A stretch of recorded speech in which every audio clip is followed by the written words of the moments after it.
spoilers ahead. I love zombie movies for a few reasons. They're violent and they're scary, but they're also weirdly cathartic because traditional zombies are very beatable. So when somebody in a zombie movie gets bit, it's usually because they've done something stupid. And that allows me, an ego-driven horror fan, to pass judgment from the comfort of my own couch, because I would never do that stupid thing that they just did. Max Brooks published the Zombie Survival Guide in 2003, and 3 years later he wrote World War Z, an oral history of the zombie war. When I heard they were making World War Z into a movie, I wasn't so sure. The book's a collection of recollections from interviews that take place after the zombie apocalypse. These combined experiences form an overall picture of what it might be like to actually fight zombies. And then I found out the movie had a huge budget and it was going to be starring Brad Pitt, which meant all the originality from the book would probably be gone, and the movie would mostly end up being about Brad Pitt's chin. Let's find out if I was wrong. The plot. The movie opens when two lovely young girls wake their daddy, Jerry Lane, played by Bradley Pitt, by jumping on him in a manner that would have had me murdered as a kid. But this isn't a review of my childhood, it's a review of a different horror story. Jerry's a former United Nations investigator, but now he makes pancakes for his kids. He and the family live in Philadelphia, but this opening scene's actually shot in Glasgow, where an entirely different kind of zombie roams the streets after dark. The gang gets stuck in rush hour traffic, and then there's a massive explosion up ahead.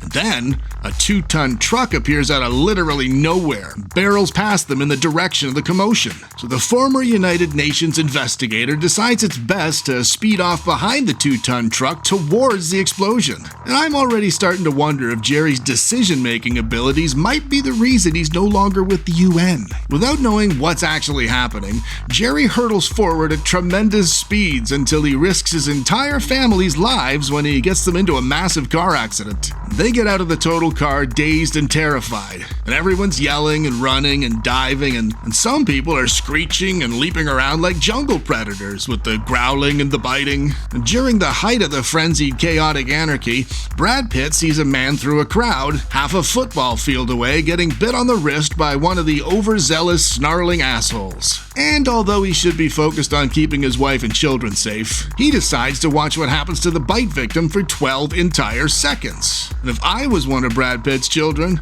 I'd have been all like, Daddy, Daddy, Daddy, Daddy, Daddy, Daddy, Daddy.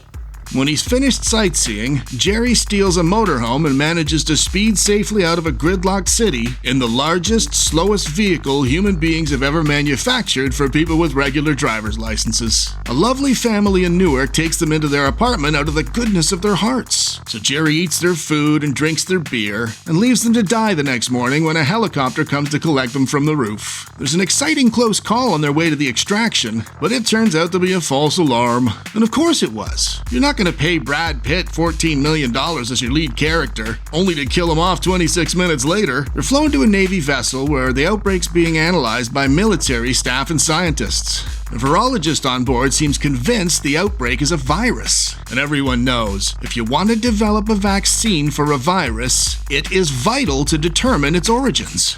Because if you don't start from the virus's origin, you'll end up creating something unreliable and dangerous.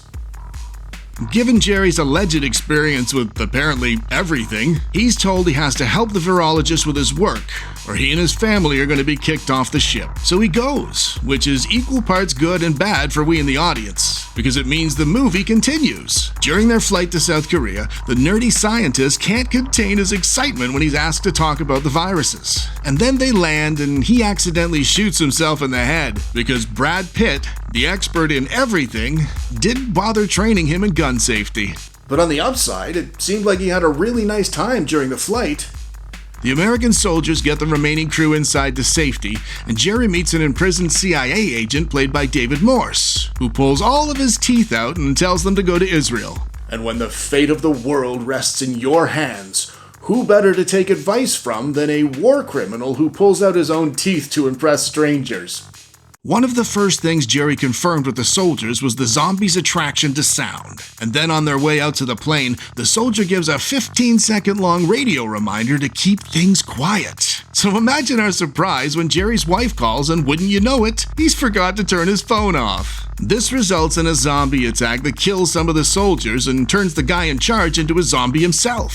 For such a smart guy, Jerry sure is killing a lot of people who are trying to help him. He gets away with the pilot and they head to Jerusalem because toothless crazy Green Mile Man told them to. And when they land, he meets a high-ranking official who explains they've built a massive wall around the safe zone. And a minute later, when Jerry's being shown around, the crowd gets very loud and even breaks out a karaoke machine for some singing. And given that he's recently confirmed their attraction to noise, and his phone just caused the death of a few good people, and knowing the entire place is teeming with zombies, you'd think he'd advise them to hush up immediately.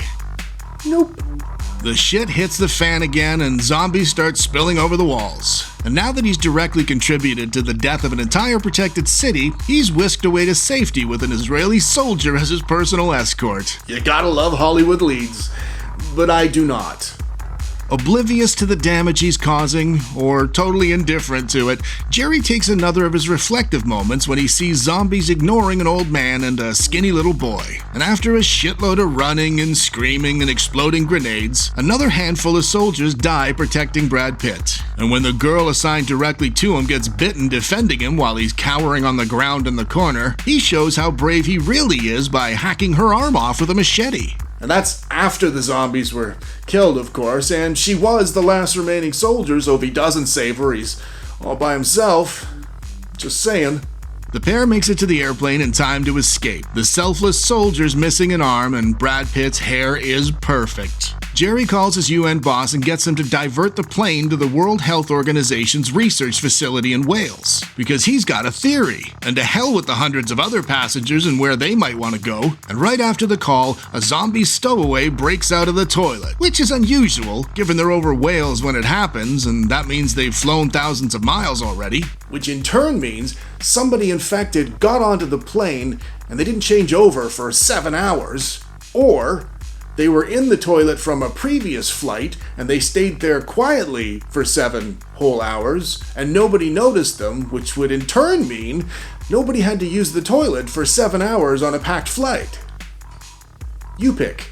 After deciding where the plane's heading, Jerry dooms the entire flight to certain death when he chucks a grenade up the aisle to keep the zombies from wrecking his hair. Not surprisingly, the plane crashes. And even less surprisingly, Jerry survives and walks the rest of the way to the medical facility with a whack of metal splitting his innards. 3 days later, he wakes up on a table and explains his theory that zombies only attack healthy hosts. And after Jerry's revealed his big idea, one of the scientists, who's literally working in the top virus lab in the world, explains Jerry's theory back to him as if it's the obvious way forward. And I'm getting very confused. She points out the problem with Jerry's idea is that it means somebody has to inject themselves with a dangerous virus. So Jerry selflessly volunteers himself. Which was very, very brave of Brad Pitt, considering it's a research facility and it's also fully stocked with all of the vaccines.